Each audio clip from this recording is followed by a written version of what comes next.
As I mentioned, Chris Szarka joining us here in the bunker along with Mike Abu-Meshri-Kabuz with us every Monday. But the Canuck Trucks here, 1997 to 2010 with Canada's team. Woo-hoo. The Canuck Truck. Welcome, Zark. Oh, thanks for having me. This You love this that, is don't you? Oh, always. love what? Doing interviews? Loving what? Everything. Everything? Yeah, just life. Life's in good? general. Yeah. If I were you, I'd love life too. How's that? Just cuz. Look at the guy, for God's sakes.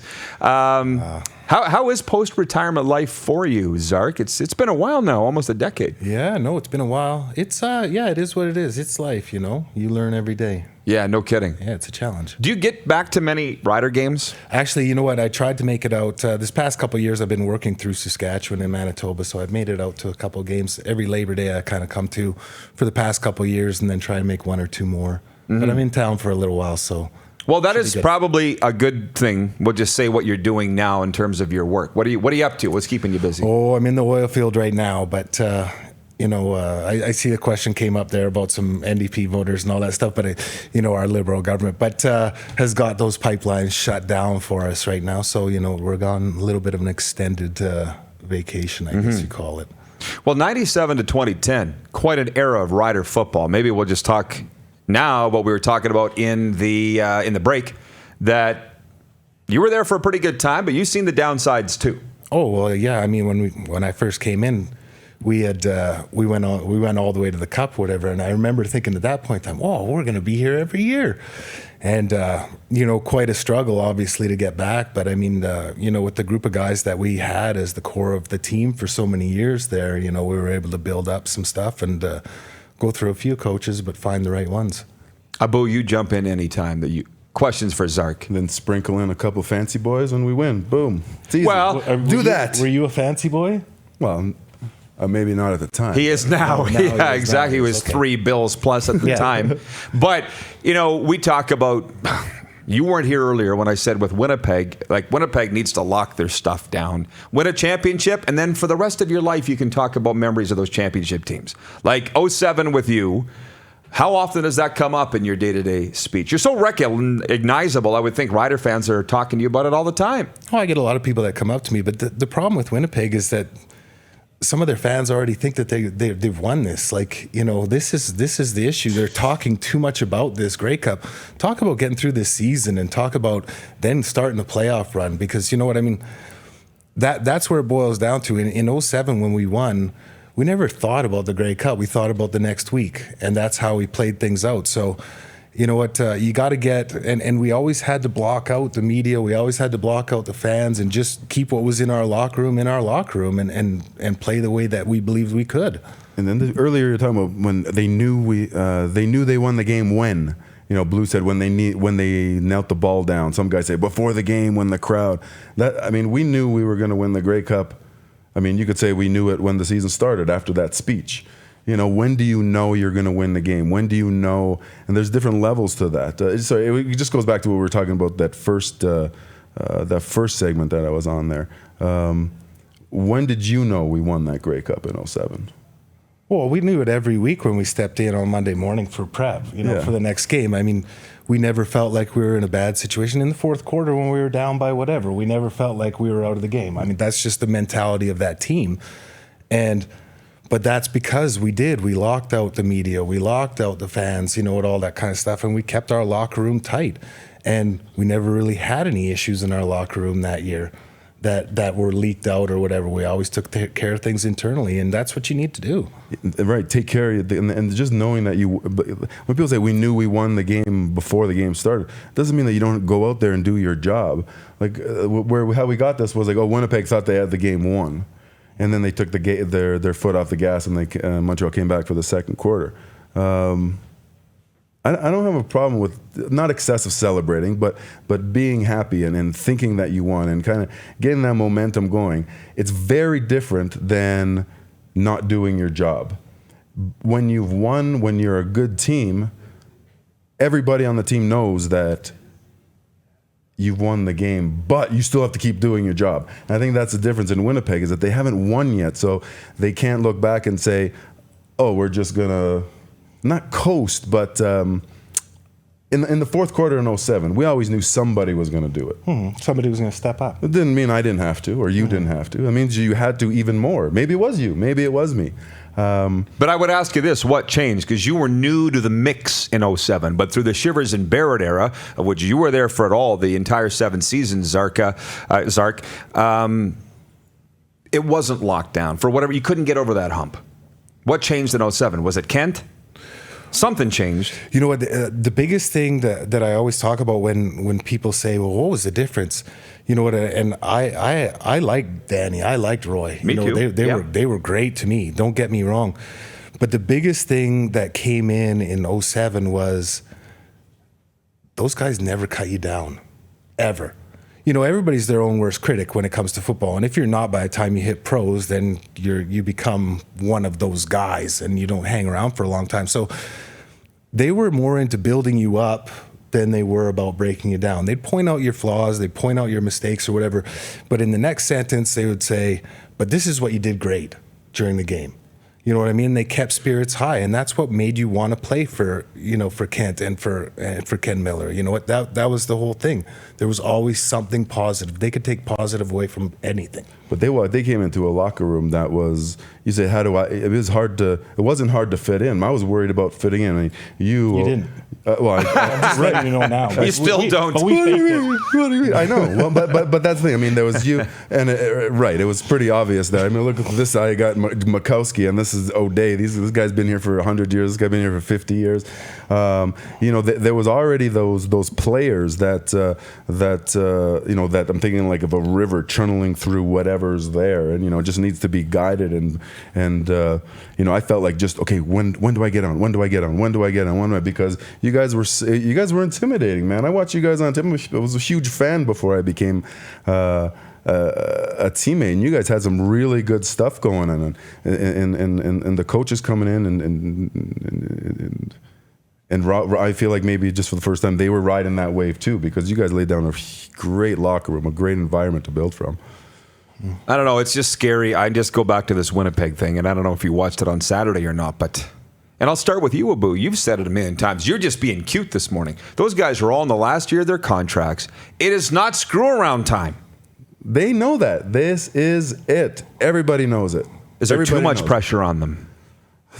Too much doesn't. This is it. They know it. They knew this 3 years ago. They knew this last year. They knew it in the offseason. They know it. So if it's too much pressure, that's not.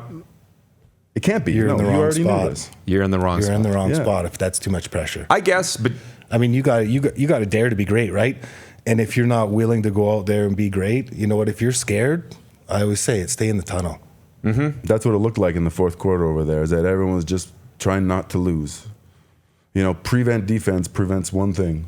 Winning. Yeah. Well, anyways, back to the Szarka thing. And it's funny because somebody just said here, I wear my 33 jersey every game day. We still see 33 Szarka jerseys everywhere. That's and that's not just at games. I see them on the street, people wearing them. What does it feel like to see somebody with your name and number, that they would pay their money to get a jersey with your name and number on it and wear it 9 years after you retired? It's funny because, obviously it's super flattering, but, when I was at the game for Labor Day there, I sat down and I was in section 114, I think, right behind the rider bench or whatever, about 9 rows up. And the guy in behind me taps me on the shoulder and says, if I would have known you were going to be here, I would have brought my jersey for you to sign. And I was just laughing and chuckling with him. But no, it's nice. It's nice to come back to the city, and it's nice to be recognized. What's funny, too, because you made socks and sandals cool. And whenever I wear them, my wife always gives me hell for them. I said, Szarka wore it all the time. She said, Szarka can wear whatever he wants and still look good. You can't. But talking about, the ups and downs of your career. 97, you get to a Grey Cup in your rookie year, and you think you're going to get there every year, and you realize not that easy. You win in 07, and then you're there in 09 and 10 and lose. Does that take a lot out of you? That's emotional stuff. Yeah, you know what? But I think we learned from all those experiences. You know what? 09 was tough. But you know what? We bounced back in 2010, and we were right there, and we were there in the show. You know what I mean? It is what it is, and you're not going to win all of them. You're trying. And we had the same team, and that same group of guys or whatever trying to put it forth, and it just didn't happen. But, the thing that I think that I'm most proud about is how when I did come into this franchise and the core group of guys that stuck around, we kind of did build something for the future. Like there's a huge change between the beginning of my career and then the end of my career. And then it's not only maintained that, but it's grown from there as well too. Like we were in dire straits. I remember going out there and asking for a pair of sweats and a sweatshirt, and you know what I mean? The sweatshirt that I got was all sewn up, and we just didn't have the money for anything. And look at these guys now, like they're rolling around like they're, this is the franchise.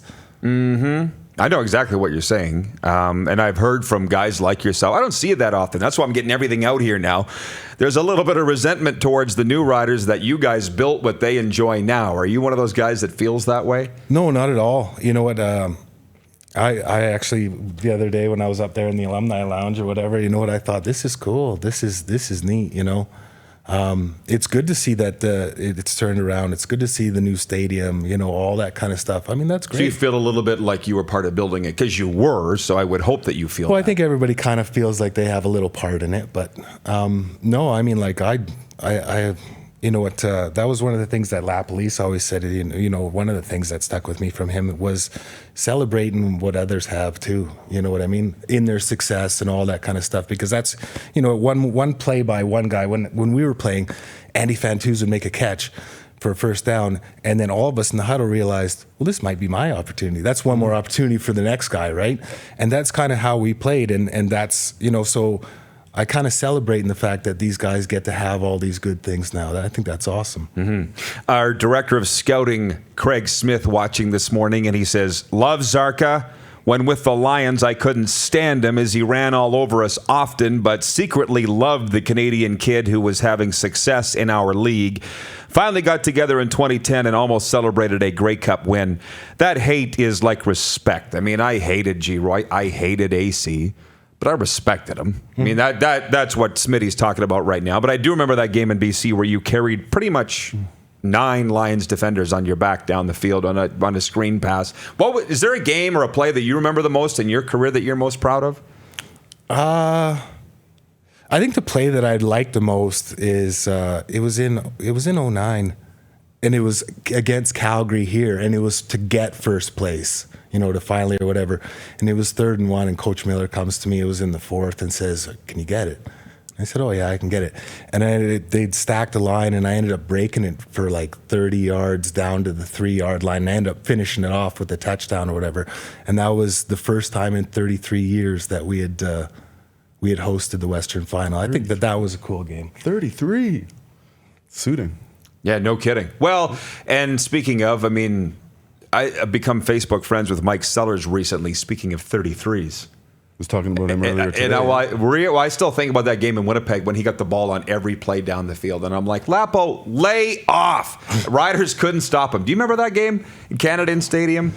Oh, I don't want to remember those days. It might have been the night that Reggie Hunt had 16 tackles. It was like and set a Tecmo record. Bowl. It was like Tecmo Bowl. Okay, you can't run Bo Jackson sweep. You can't run Bo Jackson. Nope. And you do it all the time. Dump it off the Sellers. Dump it off the Sellers. There you go. But these are yourself and Mike Sellers are guys that, I don't know, they're legends, man. When they're still talking about them like 20 years later, that's pretty cool stuff. I had the same conversation in the gym this morning with the guy about you and Sellers. Exact same.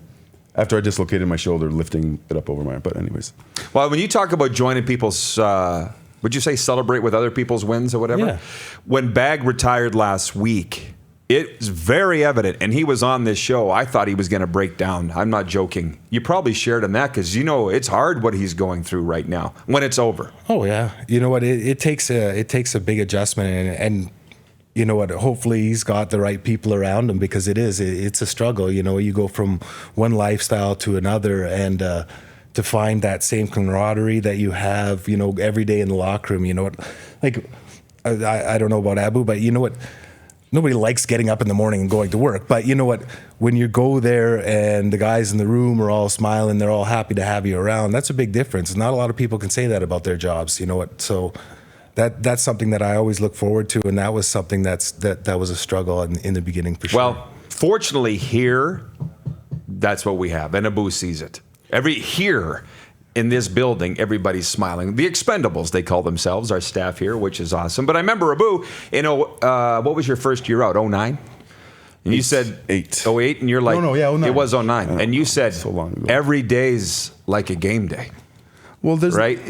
You know, I don't know, the mental health and all that is. Oh, poor guy, he got to play a children's game till 33, and we're very lucky, but we don't get to learn we didn't have to learn the life skills that you learn like at 20 and stuff like that.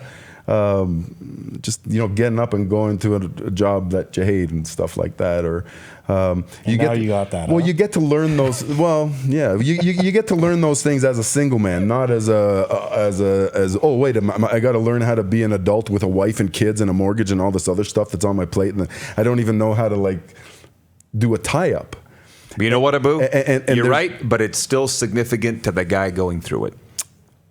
I am going through it. Szarka is going through it. We are going through this. And maybe this isn't the medium for it, but man, there's a whole segment on it. Life after football. Life after football with players. And if we could just get together and have a support group, man, it would be so much better. But we get all busy, and Luke always cancels on us and stuff like that, but whatever. You're watching Rod Pedersen On Demand. For more of The Rod Pedersen Show, visit rodpedersen.com or follow Rod Pedersen on social media.